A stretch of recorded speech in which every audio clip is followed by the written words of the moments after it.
জাহাংগীৰৰ হত্যাকাৰীৰ সন্ধান এতিয়ালৈকে ওলোৱা নাই। সুনীল গগৈৰ সন্ধান এতিয়ালৈকে ওলোৱা নাই। সুনীল গগৈ ক'ত পলাই আছে সেয়া গম পোৱা নাই। জাহাংগীৰৰ চিহ্নমুণ্ড আৰক্ষীয়ে বিচাৰি পোৱা নাই আৰু তাৰ পিছত আৰক্ষীৰ অভিযান অব্যাহত আছে। কিন্তু এইবাৰ ধুবুৰীবাসী গৰজি উঠিছে যে জাহাংগীৰক কিয় হত্যা কৰিব। সবিশেষ জনাব বিচাৰিছোঁ এই মুহূৰ্তত। ধুবুৰীবাসী গৰজি উঠিছে। ধুবুৰীবাসীয়ে আৰম্ভ কৰিছে প্ৰতিবাদ। ধুবুৰীবাসীয়ে এতিয়া জাহাংগীৰৰ হত্যাকাণ্ডৰ ন্যায় বিচাৰিছে। ধুবুৰীৰ জনতাই জাহাংগীৰৰ হত্যাকাণ্ডৰ ন্যায় বিচাৰিছে। এই ঘটনা কোনো কাৰণতে সহজভাৱে ল'ব পৰা নাই। উল্লেখ হৈছে যিটো ঘটনাই সমগ্ৰ ৰাজ্য কঁপাই গৈছে, ধুবুৰী কঁপাই গৈছে। সেই ঘটনাৰ পিছত ইতিমধ্যে বিভিন্নজনে মন্তব্য কৰিছে। কিন্তু তাৰ পিছতে এবাৰ ধুবুৰীবাসীয়ে আৰম্ভ কৰিছে হুংকাৰ। ধুবুৰীবাসীয়ে হুংকাৰ দিছে যে এই ঘটনা সংঘটিত হোৱাৰ পিছত এই ঢকুৱাখানাৰ এই ঘটনা সংঘটিত হোৱাৰ 23 দিন উকলিল। কিন্তু তাৰ পিছতো আজিলৈকে এই সন্দৰ্ভত কোনো ধৰণৰ ব্যৱস্থা গ্ৰহণ কৰিব পৰা বা ব্যৱস্থা গ্ৰহণৰ ক্ষেত্ৰত তেওঁলোকে কিমান দূৰ সফল হৈছে সেইবোৰৰ ওপৰত প্ৰশ্ন আহি পৰিছে।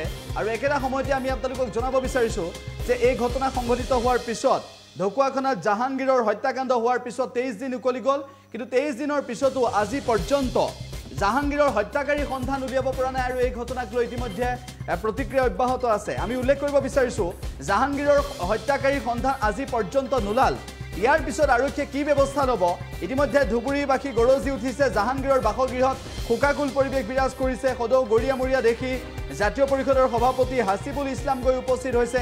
এই সন্দৰ্ভত পৰিয়ালৰ লোকৰ সৈতে বাৰ্তালাপ কৰিছে আৰু দাবী উত্থাপন কৰিছে যে এই হত্যাকাণ্ডৰ ন্যায় হওক, হত্যাকাৰীক শাস্তি দিয়ক আৰু জাহাংগীৰক কিয় হত্যা কৰিলে, কোনে হত্যা কৰিলে এই সন্দৰ্ভত উপযুক্ত তদন্ত হওক। 23 দিন উকলি গ'ল কিন্তু তাৰ পিছতো ব্যৱস্থা গ্ৰহণ কৰা নাই। কি মন্তব্য কৰিছে গৰিয়ামৰীয়া দেখি জাতীয় পৰিষদৰ সভাপতিয়ে সেই মন্তব্য শুনাব বিচাৰিছোঁ এবাৰ। আজি আমি সদৌ গৰিয়ামৰীয়া দেখি জাতীয় পৰিষদ অসম আৰু বিটিআৰ গৰিয়ামৰীয়া দেখি জাতীয় পৰিষদ ইয়ালৈ আহিছোঁ। প্ৰথম কথা হৈছে যে আমি সমগ্ৰ ঘটনাটো আচলতে এটা পৰিকল্পিত আৰু নিশংস হত্যাকাণ্ড বুলি ক'ব পাৰি। আচলতে আমি দেখা পাইছোঁ যে এই হত্যাকাণ্ডৰ লগত জড়িত কালপিত কিন্তু এতিয়াও ধৰা পৰা নাই। প্ৰথম কথা হৈছে যে অসম চৰকাৰৰ স্মাৰ্ট পুলিচে এতিয়ালৈকে জাহাংগীৰ হুছেইনৰ হত্যাকাণ্ডৰ লগত কোন জড়িত বা সুনীল গগৈ ক'ত গ'ল এতিয়ালৈকে তেওঁক যে নাপালে বা আৰু কোনোবা তৃতীয় পক্ষ ইয়াত জড়িত আছে নেকি, সমগ্ৰ বিষয়টোৰ একো তদন্ত তেওঁলোকে কৰিব নোৱাৰিলে। এইটো এটা দুৰ্ভাগ্যজনক ঘটনা। আৰু অসম পুলিচৰ অসমৰ দক্ষ মুখ্যমন্ত্ৰী হিমন্ত বিশ্ব শৰ্মাৰ স্মাৰ্ট পুলিচৰ এয়াই যে কাম তাৰ মানে প্ৰমাণ হৈ গৈছে। প্ৰথম কথাটো এইটোৱে হৈছে যে ডেড বডিটো কোনো মানে বিচাৰ খোচৰ নোহোৱাকৈ তেওঁলোকে ক'ত বুজাই দিলে সুনীল গগৈৰ বুলি কৈ দিলে। পিছলৈ গৈ পেলাই ওলালে এইটো জাহাংগীৰৰ। গতিকে এইটো এটা আচৰিত কথা যে এনেকুৱা স্মাৰ্ট পুলিচৰ অসমত দৰকাৰ নাই আচলতে।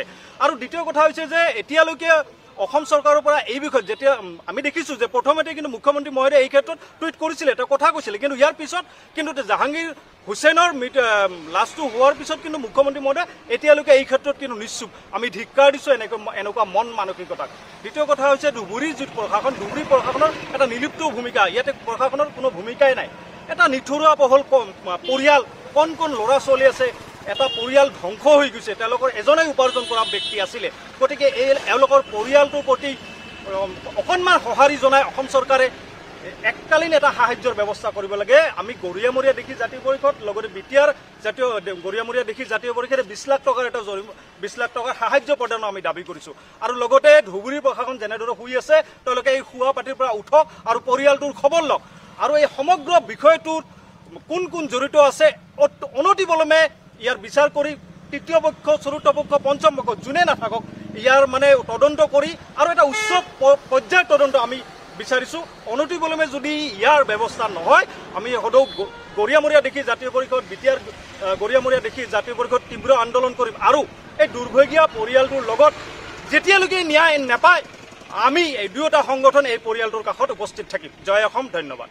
চিহ্নমুণ্ডটো আজিলৈকে বিচাৰি ইয়াৰ আগতে ক'লো যে অসম চৰকাৰৰ স্মাৰ্ট পুলিচৰ আপোনালোকে দেখিব যে সৰু সৰু যিবিলাক গৰু চোৰ, ছাগলী চোৰ তেওঁলোকে ভৰিত কিন্তু গুলিয়াই দিয়ে। কিন্তু ডাঙৰ এটা যেতিয়া কাণ্ড হয় তেওঁলোকে ধৰিব নোৱাৰে। গতিকে এইখন চৰকাৰ বিফল বুলি কৈছোঁ মই।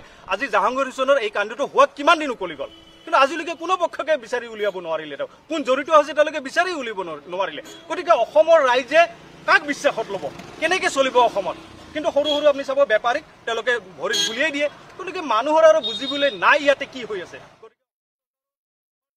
যিকোনো খবৰৰ বাবে যোগাযোগ কৰক আমাৰ এই নম্বৰত 7099017330 আৰু 7099017110।